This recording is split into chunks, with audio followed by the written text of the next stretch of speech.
Oline and salutations once again, yet again, to the truth core, whoever and wherever you may be on the planet. I'm here again on June 11th, 2021, with a talk on the subject of the ultimate feat of predictive programming. And I'm going to tell you at the outset that you already know what that is. You have already heard in the course of your life, thousands of times, the single word that defines the ultimate feat of predictive programming. So all I can do is elaborate on what you already know, possibly educate you and elicit from your innate knowledge a better grasp of what you already know, and point you to the obvious. I can't say exactly when it was that the term predictive programming came into wide expression in public discourse, but it's been some years now, and probably it was used before 9/11, but certainly it came into use extensively after 9/11 due to the fact that there were many instances of predictive programming of 9/11. For instance, clips in The Simpsons, and also a TV movie that depicted the events of 9/11 exactly as they occurred some months later. So I don't have to elaborate on instances of predictive programming. I'm sure that most, if not all of you, are quite aware of this phenomenon. However, in the view of predictive programming today, the investigators who have exposed it have cited instances from the popular media, okay, such as films and television. So there are many instances of predictive programming in movies and in television, in advertising, and many other aspects of mainstream media. So I'm here today to say something that perhaps hasn't been said before. It's simply an observation that an educated scholar could make. And it goes like this. The history of predictive programming that leads up to today, to the year 2021, and to the events that are culminating right here, right now, goes back at least 2,000 years or more. And it goes back to the Dead Sea Scrolls. So I don't know exactly the dating. I can't remember. It's somewhere not in his image. What is the dating of the parchments and documents from the Dead Sea caves near Qumran, which was the outpost of one of the outposts in the ancient Middle East of the Zadokime sect of the ultra-righteous. The authors of those documents recorded them on different media, sheepskin, I believe, papyrus. There is the famous copper scroll from Qumran.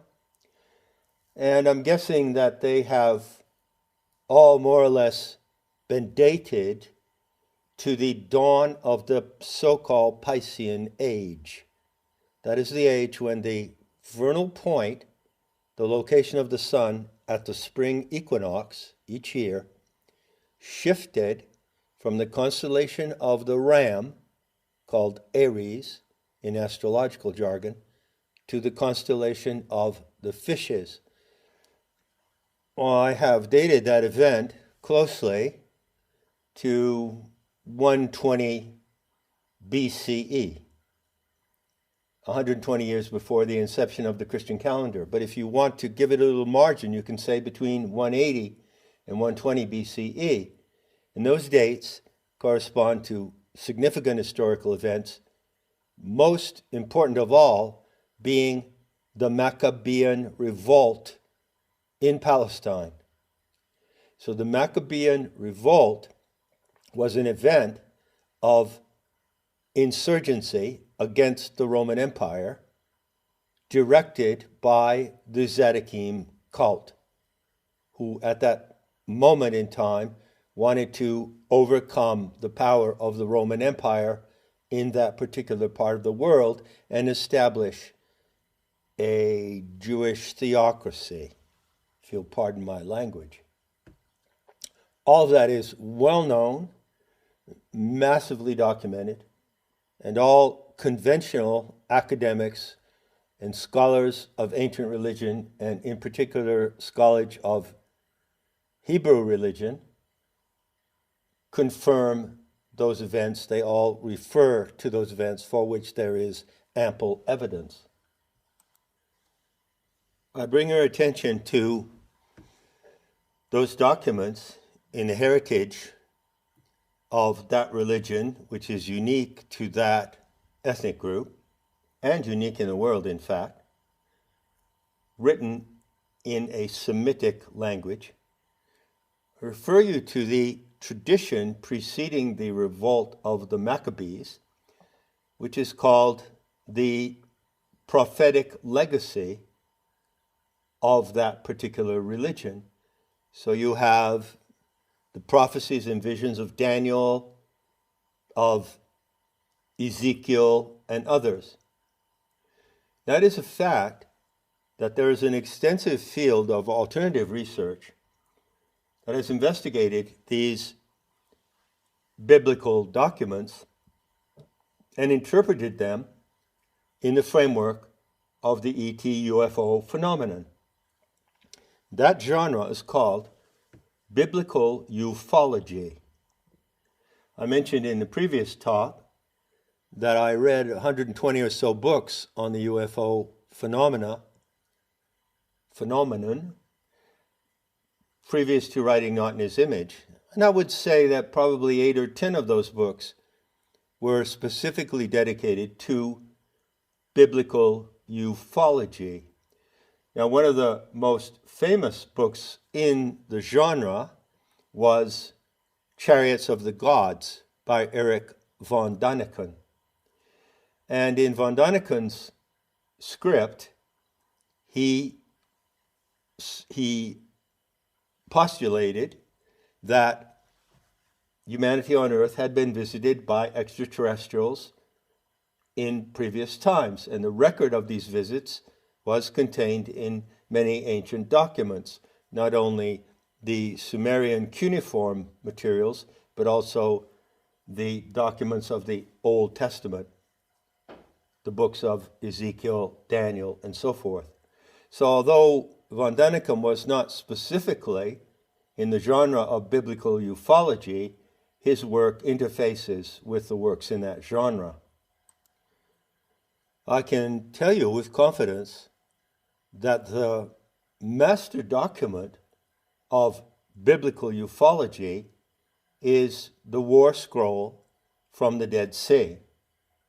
Now, I cited that scroll in Not in His Image, and I referred to it in my previous talk on the Gnostic expose of ET EFO disclosure, as it's called.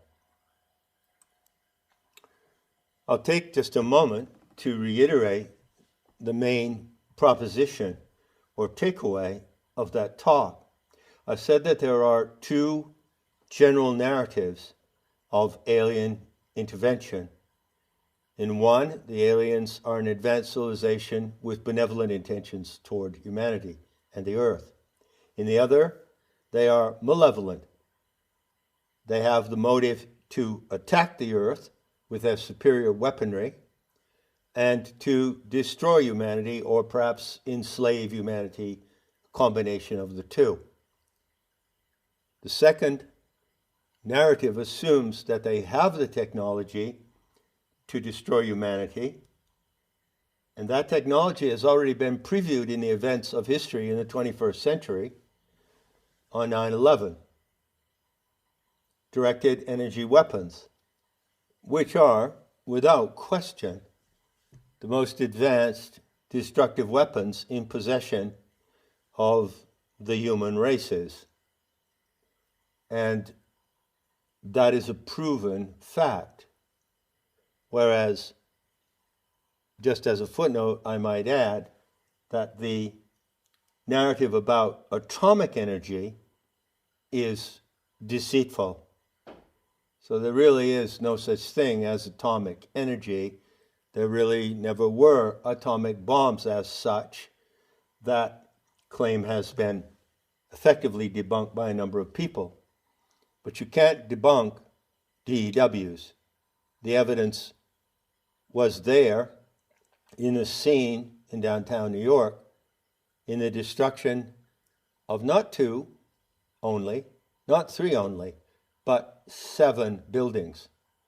And the abnormal effects of that destruction and of the weapons used has been extensively documented by Dr. Judy Wood and others. Once again, I invite you to think carefully about what I'm saying. I'm introducing a novel plot factor that has not been incorporated in either of those 2 scenarios. Assuming the second, malevolent intent and capacity to attack and destroy humanity, assuming that plot, there is an excluded element. Gnostics warned that the accomplices to the hostile alien ETs are already present among us. In one sense, you could say the Earth has already been invaded by ETs. Specifically, that racial vector, that's the correct term, that carries the archontic infection, going back to the encounter between Melchizedek and Abraham, that racial vector is the presence of the alien archontic exobiological species on the Earth. And they've been here for almost 4,000 years. And the particular modus operandi of the group that carries the archontic infection is twofold. In the first place, they operate as remote control zombies directed by the archons who are outside of the Earth.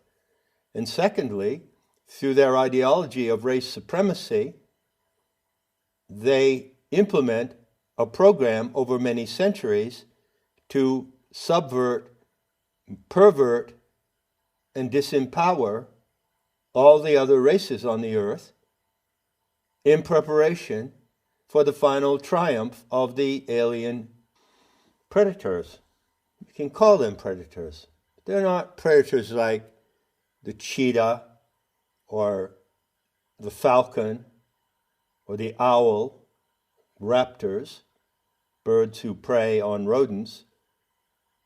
They are parasitical predators of a specific and unique type, for which there exists no equivalent or counterpart in nature, due to the fact that they come from outside the atmosphere. They are an exobiological species described in great detail in the Gnostic writings. So it's one thing to say that these hostile aliens are going to attack the Earth and they have the hardware to do it. It's another thing to say that they are not alone. You know the old term, well, we are not alone. There are other civilizations and other species in the universe. Undoubtedly there are. But the archons are not alone.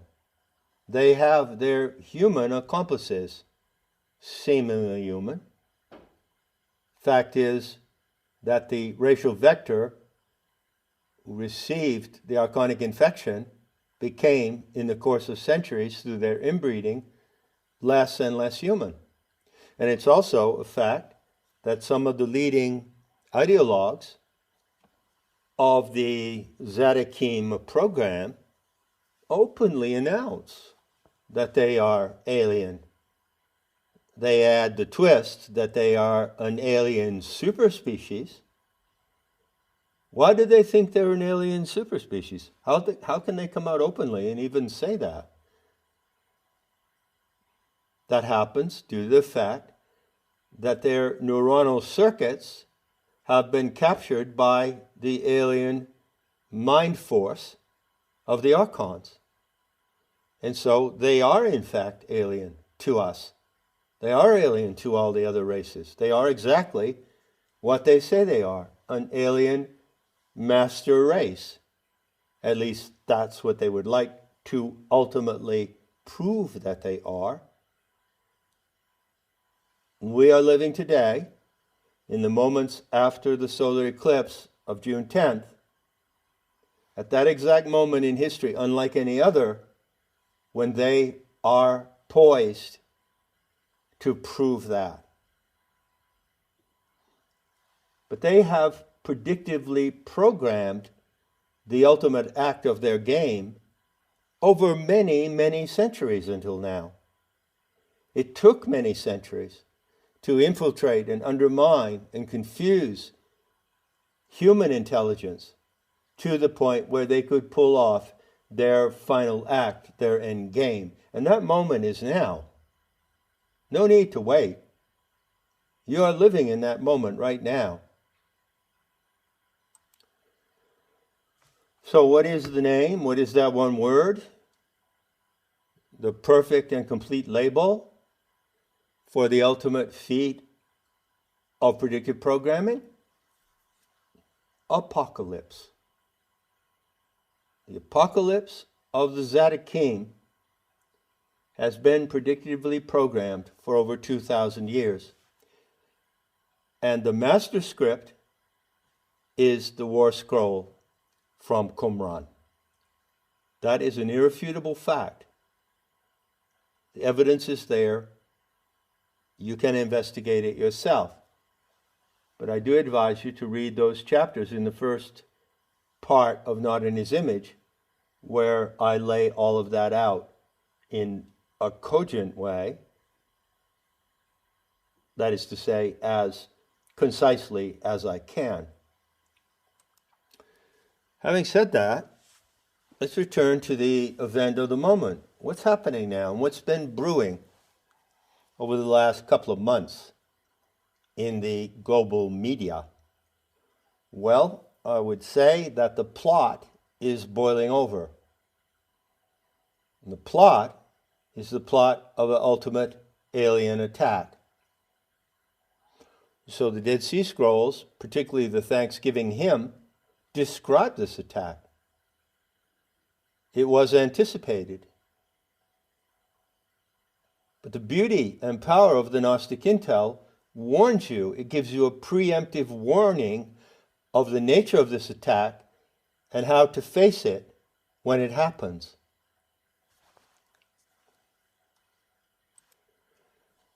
When I sit here and tell you about the Gnostic intel, I'm doing two things at once. I do my best to rely on what I know about the primary sources. So I'm not inventing out of nothing. But at the same time, I do draw inferences that are not substantially present in the primary sources. I draw inferences from what I find in the ancient record. And here is my leading influence. It's the most important thing I have to say to the world on this day and in the days to come, as the acceleration of these events reaches a screaming pitch. If the scenario of an alien attack using the accomplices of the Zadokim in our midst is to occur, it can only occur as a false flag event. There is no actual threat of archonic air power and archonic weaponry. How can I say that? How can I be so confident about that? I base that assertion on what I know as a man who practices the living Gnosis today. So I don't just rely on what the Gnostics left us, what they taught us, which was unique and incomparable, but also rely on using their method, the telestic trance, to advance my own knowledge of what is happening in the cosmos. In doing so, I proceed really carefully, because I know that I'm open to the charge of fantasy. I'm inventing it, I just made it up. That's for you to decide. All I can tell you is that I report on the authenticity of my actual experiences in Gnosis. In writing and talking over a good many years about the ET UFO phenomena, I've made this point. It's my conclusion that the vast majority, say 95%, whatever, of UFO sightings of hardware, flying vehicles, are actually human-made vehicles. So we're looking at the technology of stealth weapons, supersonic jets, things of that sort. There's no doubt in my mind that the military cabal around the world, and it's all one cabal, although it appears to come from different countries, it's all one cabal, that they have developed these craft. There's no doubt about that. And so I hold by the view that the three-letter agencies launched the UFO myth in 1947 to cover up what they were doing. And it was extremely convenient, because then they could fly their planes, their rockets, whatever they have, without fear of them being detected, because if they were detected, they could just pass it off as an unexplained flying object, you see? So the UFO story has served as an excellent cover story all through the years. At the same time, I have asserted the possibility, the plausibility, that the archons who inhabit the solar system, they're not from another galaxy, not from another planet, do have the capacity to construct those kind of vehicles. And I hold to the view that from time to time, they may have penetrated momentarily into the atmosphere of the Earth in the past. And I think that there are records, certain records of ancient accounts of UFO sightings that might fall convincingly into that category. But why do I say now that they can't do that they can't penetrate the airspace of the planet, and they can't attack? How can I make such a categorical statement if I do allow that in the past they were able to make forays into the atmosphere? Well, it's simple. I make that assertion drawing from my direct experience of Gnosis using the Gnostic method, which is rigorous. It's a method of noetic investigation. In order to use that method or technique accurately and sanely, you have to know some things about the way the human mind is designed. You have to know how to make the distinction between what the ancient alchemists called the true and the fantastic imagination. And you have to be able to access that information in an altered state, and then come back to the world and confirm it by rational and empirical follow-up, which is what I have done. And I have reported all of that openly and extensively for years. For instance, I determined by that method of investigation that the archons, ET aliens who inhabit the solar system, have a Mercury and silicon constitution, that they resemble a prematurely born fetus, the alien greys, large head, bug eyes, spindly limbs. They do not breathe. In fact, oxygen is toxic to them. It's one reason why they can't remain in the atmosphere for more than a brief period of time. Also maintain that they have no sense organs comparable to that of a living animal. So behind the black lids or the black eyes of the gray ETs, there are radio wave receptors. They do not have eyes. They do not have the organic structure of eyeballs as humans and animals have, and even insects, which have an organic structure with a retina and the optical nerves and the cones that constitute the apparatus of vision. They don't have that. The black eyes of the gray aliens are simply plastic screens that conceal behind that the inner apparatus, which is a radio wave detection mechanism. So they operate using shortwave or microwave radio frequencies. That fact, that assertion, brings up the point of their ability to navigate and their ability to penetrate the atmosphere of the Earth. What happens to their aircraft, or what happened to it in the past, when they were able to pass the orbit of the moon, which was very difficult to do, and come into close proximity of the atmosphere and penetrate the atmosphere momentarily? They literally bounced off the atmosphere because the telluric force of the Earth, the whole entire field of telluric forces, is such that it repels these microwave frequencies. How so? These microwave frequencies used by the archon ETs are alien to the Earth, and they are repelled by the telluric microwave frequencies of the Earth itself.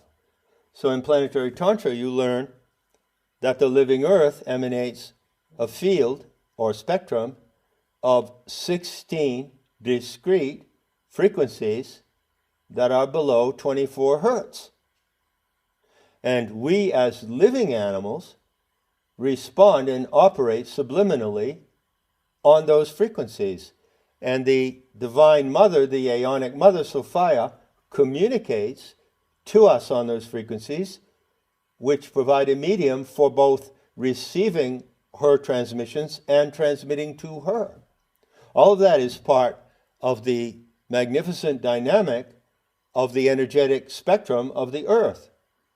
And because it has its own integrity, it repels the alien microwave frequencies. But hold on, it gets better. Between March 2011 and March 2014, I conducted something called the Gaian Navigation Experiment, and many people around the world participated in that during those 3 years, and many people since then have become aware of the significance of this experiment.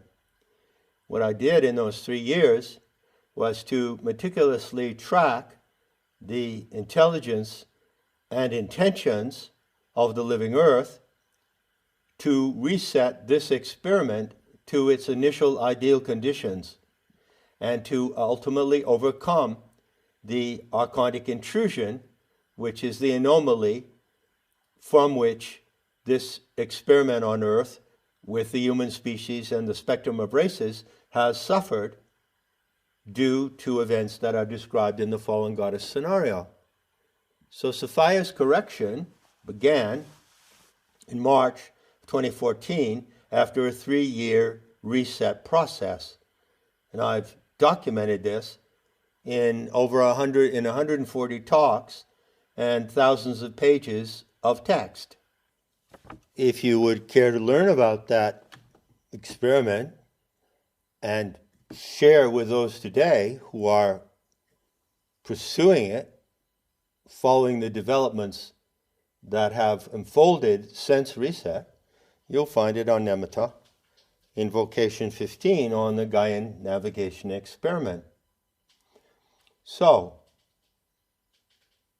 that was completed in March of 2014. A few months later, about a second of her time, which is 108 days of your time, come to the first week in August. And during that week, and in the ensuing weeks, I was living in Andalusia in southern Spain, in a locale that was ideal for doing holistic practices, or it can be called Gnostic-oriented shamanism. And in August and September, I detected something extraordinary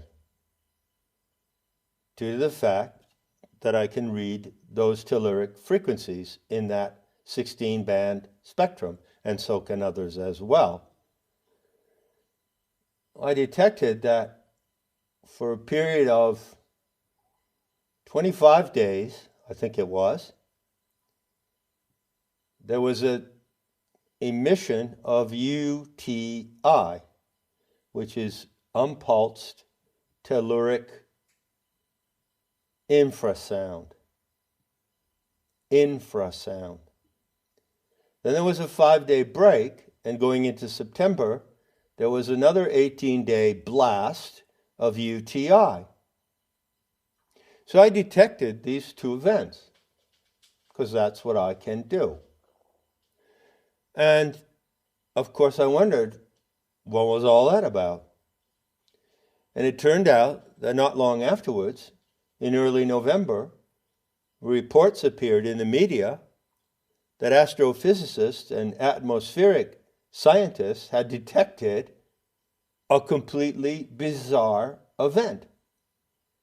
They had detected that there was some kind of protective shield around the Earth that had never before been detected by any of their instruments. It just appeared. And it seems to, according to their report, seems to have been established at a mean altitude of about 600 miles above ground level. So according to their reports, this is not me now, this is the experts, since September of 2014, there has been a vast protective shell surrounding the Earth. So when I heard that information, I put 2 and 2 together, and I concluded that that was the effect of those 2 blasts of UTI, which is a really unique manifestation of the ground power of the Aeonic Mother, unpulsed. In other words, for the first 25 days and for the remaining 18 days, that emission was unpulsed. It did not modulate. It was one continuous, unmodulated blast. Well, what do I conclude now? I conclude that due to the Aeonic Mother having established that shield, it is not only impossible for the archonic aliens operating in the solar system at large to beam and broadcast their microwave interference into the minds of people on Earth, but it's equally impossible for them ever again to penetrate the atmosphere of the Earth. In order to do so, they would have to operate their telemetric devices. Telemetry is essential to all spacecraft. They would have to operate their telemetric devices in a stable and consistent way so that they could maneuver with their vehicles. But with that shield having been established, were they to come within a range any closer than 600 miles to the Earth, they wouldn't be able to operate their vehicles. The same situation applies to the telemetry of satellites. There are all these satellites circulating the Earth. But at any given moment, with one flick of a mouse, if the telemetry that supports those satellites and controls and guides their motion was disabled, they would instantly fall out of the sky. So I maintain that it is impossible for alien ETs, archonic ETs, even though they may have their own kind of sophisticated hardware, they may have their shining vehicles, they cannot use them to attack the Earth, nor can they use their microwave frequencies to attack the minds of people on Earth. Now, if that is true, you can infer from that from September of 2014 onwards, 7 years ago, the accomplices to the Archons who are on the planet with us are scrambling to complete their program. They're desperate. They no longer have the backup of the microwave emissions from the planetary outpost of the Archons, which is Saturn. So that broadcast system, which has supported them for centuries, is down. It has been disabled. It follows then that all they can do is marshal their own microwave technologies to the utmost ability, to the utmost effect at this time, and try to pull off their final act, which is the apocalypse of a UFO invasion. So, I stand by the point I made in my previous talk.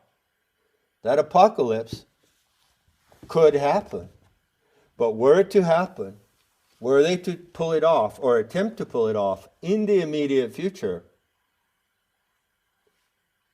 those who have the Gnostic intel know that it can only be a false flag attack, and that the sources of it, the agents of orchestration for it, are the aliens in our midst already, who have been there in our midst, been here for centuries, and they have used biblical prophecy and apocalyptic literature to predictively program this ultimate event. That's about all I have to say in this talk. And of course, if you like what I say, if you consider it rational, which it is, and if you consider the scenario I'm presenting to be a plausible one that can be proven, well, you're probably wondering, what the fuck can anyone do about it?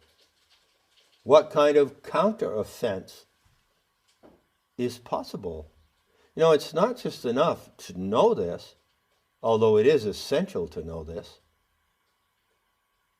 I presume that you see what I mean. The Gnostic intel is the essential orientation to the end game of the Archons and their human proxies, the Zaddikim, that is to say, the racial vector of the Zedekim and all of their non-racial accomplices, well, that's the enemy. That is the great and paramount enemy. They have the advantage that they are alien to human nature. They are hateful and destructive to a degree that is inconceivable to the ordinary human being, because we just don't have it in us. Not on that scale. Not to that intensity. So what can anyone do about it? Given that you have this intel now, what can you do to counteract the apocalypse of the UFO attack? Due to be announced in one way or another through deceit and misinformation and disinformation in the immediate future. Well, as your friendly neighborhood Gnostic, I'm on the case, and I'll see what I can say about it in the days and weeks to come. Enough said, and I'll be seeing you in the beauty to come.